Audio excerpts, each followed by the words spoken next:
चला आज बनवणार आहोत आपण साबुदाण्याच्या पापड्या।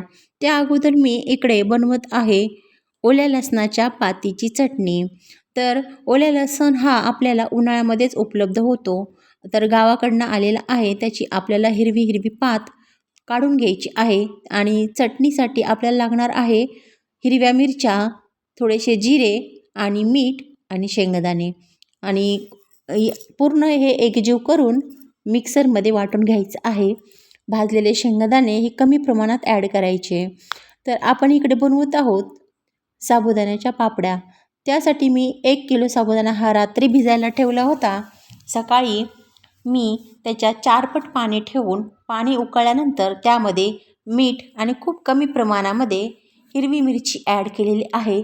चिली फ्लेक्सही तुम्ही ॲड करू शकता। आणि उकळल्यानंतर मी त्यामध्ये साबुदाणा ॲड केला आहे। साबुदाणा हा पूर्ण पाण्यावर तणगायला लागल्यानंतर आपल्याला त्याच्यामध्ये 3 ते 4 बटाटे किसून घालायचे आहेत आणि किसल्यानंतर बटाटे हे 3 ते 4 पाण्याने व्यवस्थित धुवायचे आहेत, नाहीतर आपल्या पापड्यांचा कलर हा पिवळसर येतो। पांढरा शुभ्र आणि चकचकीत दिसण्यासाठी आपल्याला बटाट्याचा किस हा व्यवस्थित धुवून घ्यायचा आहे। पहा आपल्या साबुदाण्याच्या पापड्या ह्या एकदम ट्रान्सपरंट आणि छान पांढऱ्या शुभ्र दिसत आहेत। तर या पद्धतीने साबुदाण्याच्या पापड्या ह्या आपल्या जवळपास 2 पूर्ण पॉलिथिन भरून झालेल्या आहेत।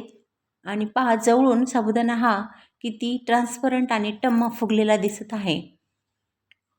तर व्हिडिओमध्ये नवीन असाल तर सबस्क्राईब करायला विसरू नका, लाईक करा, शेअर करा आणि कमेंट करा। तर या पद्धतीने व्यवस्थित मोठ्या आकाराच्या बनवायच्या।